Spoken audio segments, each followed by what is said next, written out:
साक्षात कुबेर भगवान आए हैं गोकुल को समृद्ध करने हैं। सब विस्तार से बताती हूँ, आप बैठो तो सही। कुबेर महाराज, चलो जोड़ी बनाते हैं।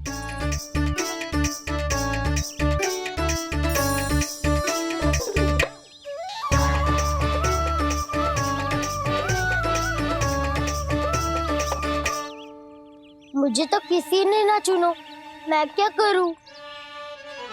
अरे सुबल, तुझे तो सबसे महत्वपूर्ण भूमिका निभानी है। जो भी उस चट्टान को छूकर तेरे पास सबसे पहले पहुंचेगा वो जीत जाएगा।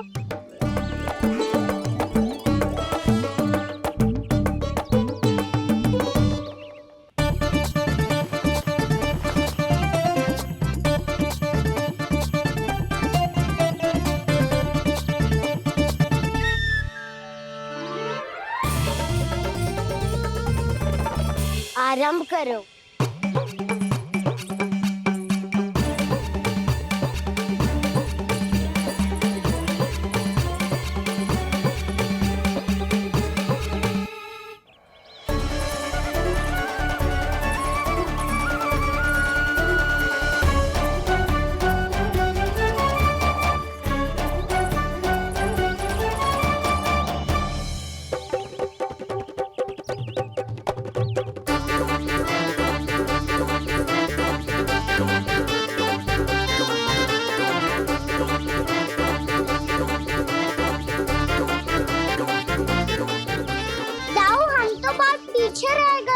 चिंता मत करो कान्हा, दौड़ के आरंभ में ही सारी शक्ति लगाने से हारने की आशंका बढ़ जाती है।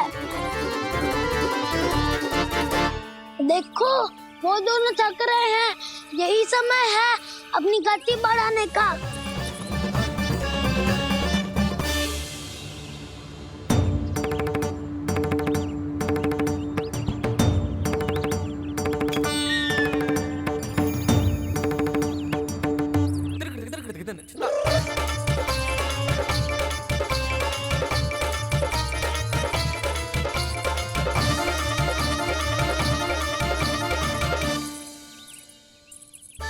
लो, हमारी जोड़ी सबसे पहले पहुंच गई। देखा मेरा बलदाव का बल।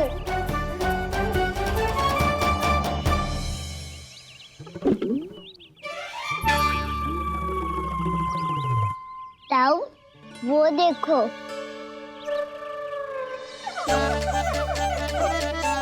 मैया,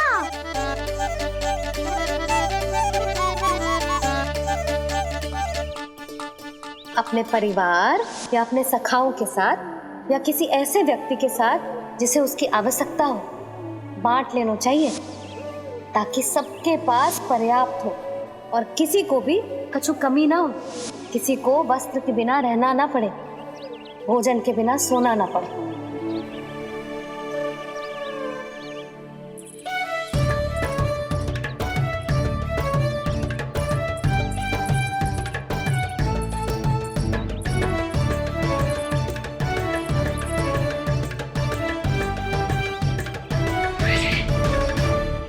लग तो है इससे भूख लगी है।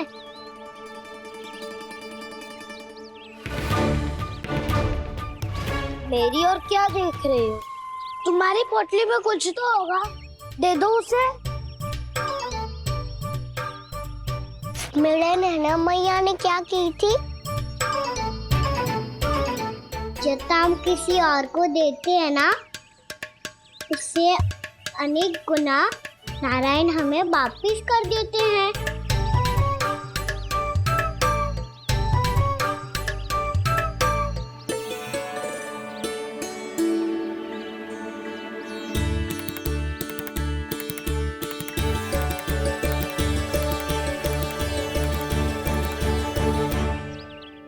ओहो, अंतिम रोटी थी, पर वो तो मैं खा गो। अब तो बस मेरे हाथ में माखन लगा रह गो है।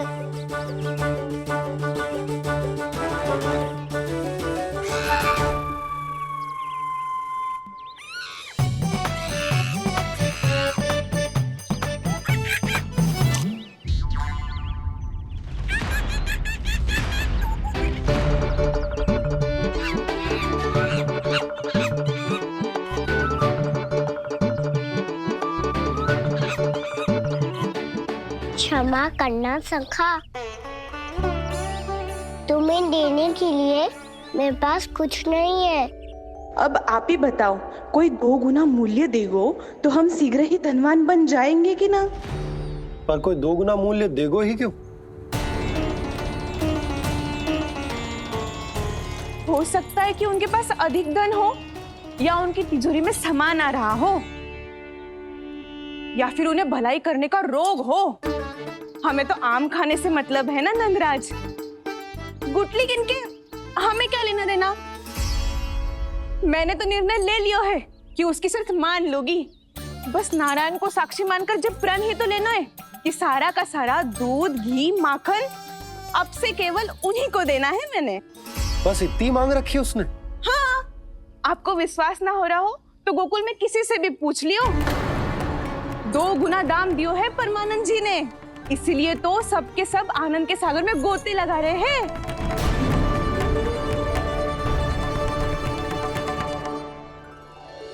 हे नारायण, सुनी है गांव वालों को 2 गुना लाभ हुआ है आज। पर मैं तो माखन बेच ही ना पाई, क्योंकि हाट जाने के लिए कोई साधन ही ना मिलो मुझे।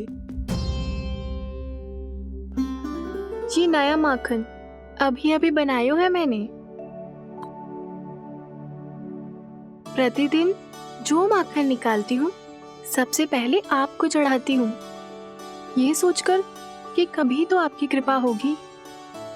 पर जाने आपका आशीर्वाद कब मिलेगा मुझे, पर जाने कब आपका आशीर्वाद मिलेगा मुझे। यदि इस बार भी मेरा माखन बेकार हो गयो ना, तो सच्ची कह रही हूँ, कल से भोग में आपको कुछ भी ना चढ़ाऊंगी मैं। कल से भोग में आपको कुछ भी ना चढ़ाऊंगी मैं। कान्हा, मुस्कुरा क्यों रहे हो? वानर महाराज की भूख कैसे मिटानी है पता है मुझे। कैसे? माखन से। पर माखन कहाँ मिलेगा? सावित्री मौसी के घर से। तो क्या तुम फिर से माखन चुराने की सोच रहे हो? दाऊ, मेरी बात प्रश्न ही नहीं उठता, इसकी अनुमति नहीं दूंगा मैं। गोकुल वासियों को ऐसा वचन देने की अनुमति ना दे सकता मैं। बिना सोचे समझे कैसे वो किसी अपरिचित व्यापारी के शब्दों पर विश्वास कर सकते हैं?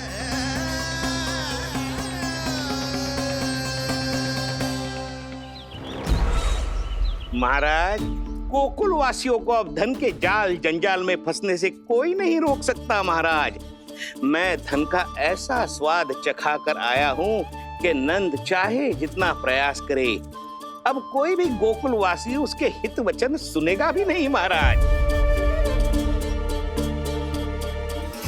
ये बहुत गंभीर बात है, हमें सभा बुलानी होगी यशोदा। जशोदा जी, आप भी कुछ कहो ना नंदराज से। जे अधिक ही सोच रहे, इतनी चिंता करने की कोई आवश्यकता ना है। आवश्यकता तो है। वैसे तो जब कोई लोभ के जाल में फंस जाता है तो उसका बाहर निकलना असंभव है, किंतु फिर भी अपनी दृष्टि चौकन्नी रखना और कान गोकुल में होने वाली हर हलचल पर, क्योंकि मैं नहीं चाहता कि उस छलिया विष्णु अवतार का कोई भी छल मेरे मार्ग का रोड़ा बन पाए। अवश्य महाराज।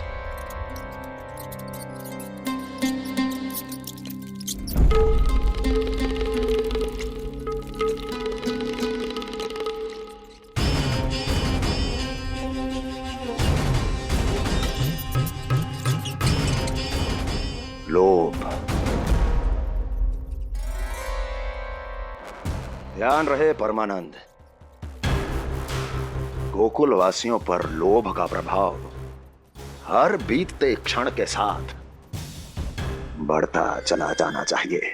महाराज, जैसे किसी कबूतर को बिल्ली दबोच लेती है, वैसे ही मेरा फैलाया हुआ लोभ गोकुल वासियों को अपने पंजों में दबोच लेगा, सब झटक लूंगा।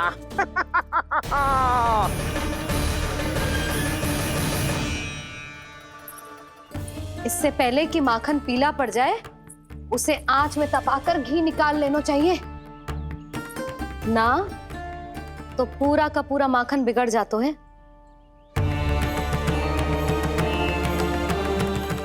मैं अभी भोला से कहकर सारे ग्वाल ग्वालियरों की सभा बुलाता हूं।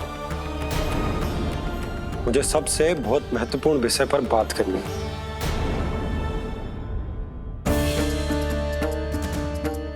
मति भ्रष्ट हो गई थी मेरी, जो यहाँ चली आई। अब कहीं ऐसा ना हो कि मेरा धनवान बनने का स्वप्न धरा का धरा रह जाए। सुलक्षणा, चिंता मत करो। अरे हम सबसे पहले तो वे अन्न के बारे में सोचते हैं। वे गोकुल वासियों को लोभ के फेर में कछु अनुचित ना करने देंगे। कहा ना मैंने, तुम्हें कुछ भी अनुचित करने नहीं दूंगा। दाऊ हूँ तुम्हारा। हाँ तो अनुचित बात करने देना दाऊ। पर मैं तो भलाई करना चाहता हूँ। भलाई? किसी की अनुमति या सहमति के बिना उसके यहाँ चोरी चुप के माखन खा लेना भलाई नहीं, चोरी कहलाती है। सखाओ, तुम ही बताओ, किसी भूखे प्राणी के लिए भोजन की व्यवस्था करना क्या होता है? भलाई। पड़े पड़े माखन चढ़ने के स्थान पर किसी का पेट भरे, वो क्या होता है? भलाई। किसी के मन की इच्छा पूरी करना क्या होता है? भलाई। ठहरो ठहरो, चोरी करके किसकी मन की इच्छा पूरी करोगे तुम?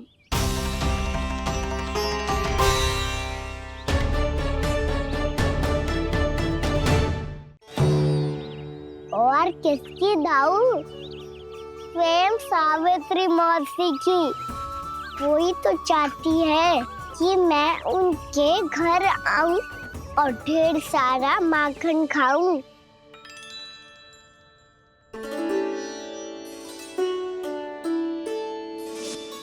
तो फिर अगला घर आपका।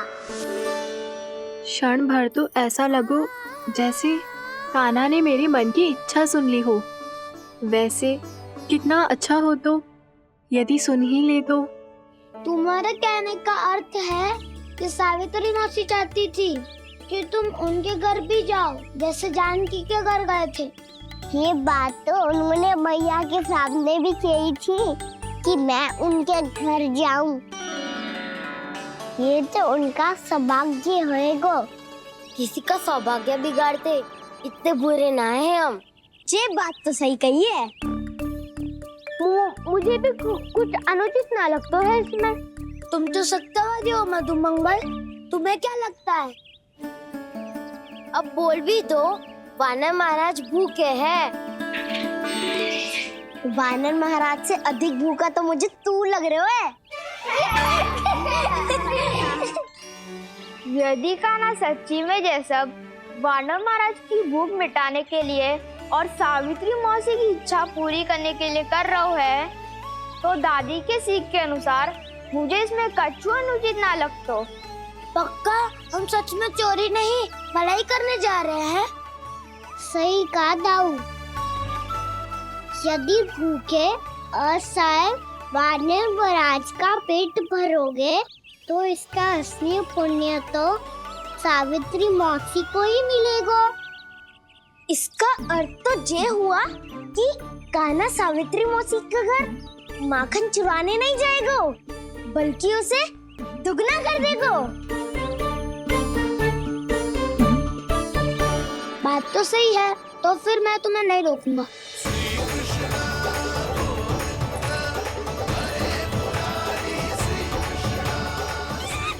पर इस बार हम तुम्हें अकेले न जाने देंगे सखा। हाँ, हमें भी पुण्य अर्जित करना है और माखन भी।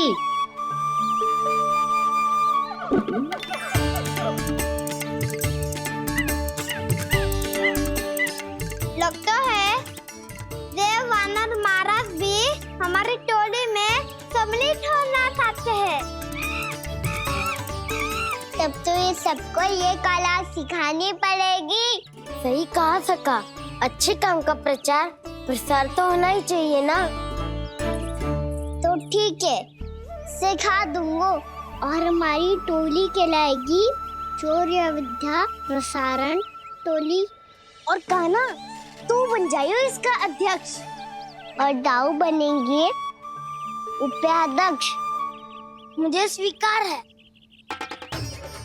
शौर्य विद्या प्रसारण टोली की जय! शौर्य विद्या प्रसारण टोली की जय! और सुनो क्या करना है और कैसे।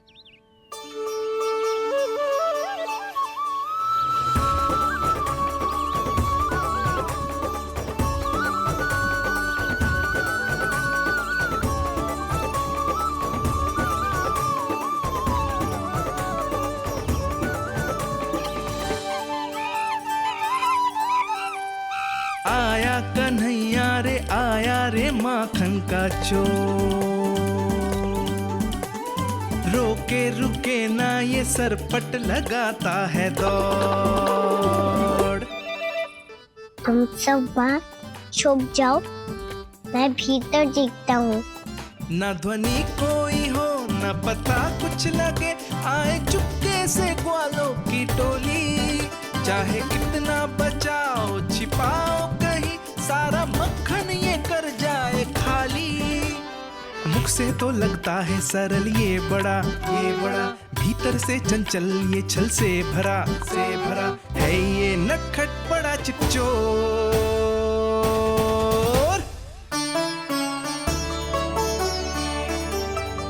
इतने ऊपर टांग रही हो मौसी। कान्हा सच में आ गए हो तो मैं तो धन्य हो जाऊंगी।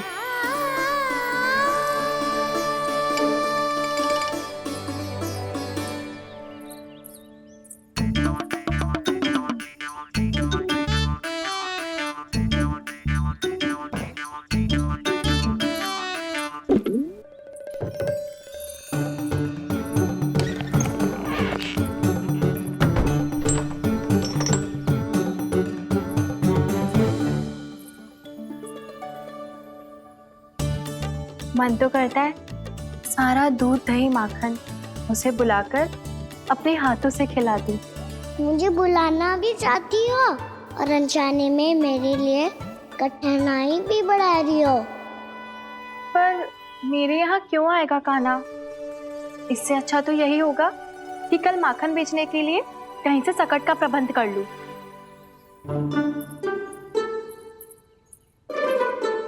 छुप जाओ छुप जाओ।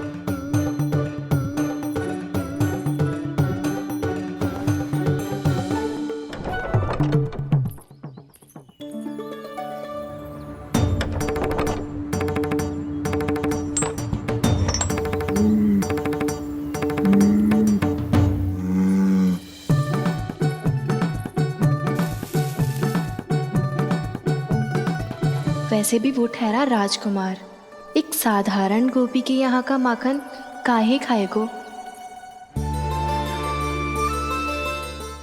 तू भी बावली हो गई है सावित्री। कान्हा आना भी चाहे तो इतनी दूर आएगा कैसे?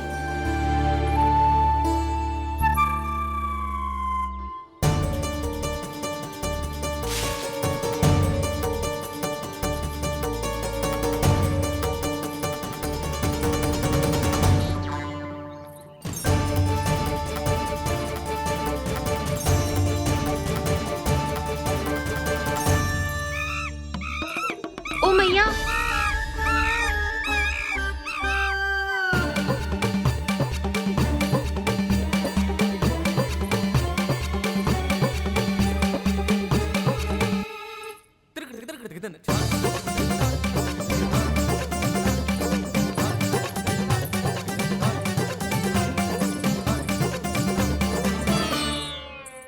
सब खड़े हो जाओ।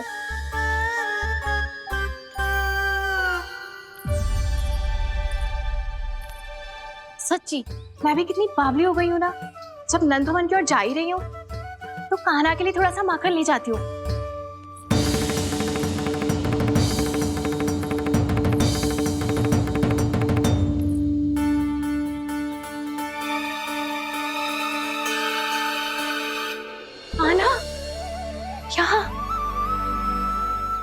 मेरा स्वप्न है या फिर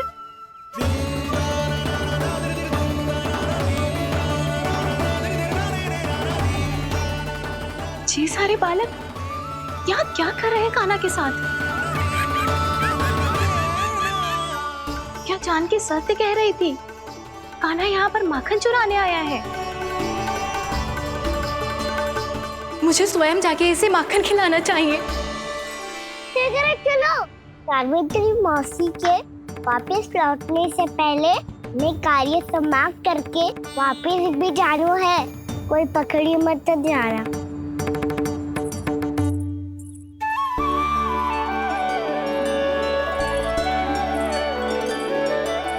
ये मुझे देख के भागो तो ना, ये जो कर रहा है, जैसे कर रहा है, मुझे करने देना चाहिए।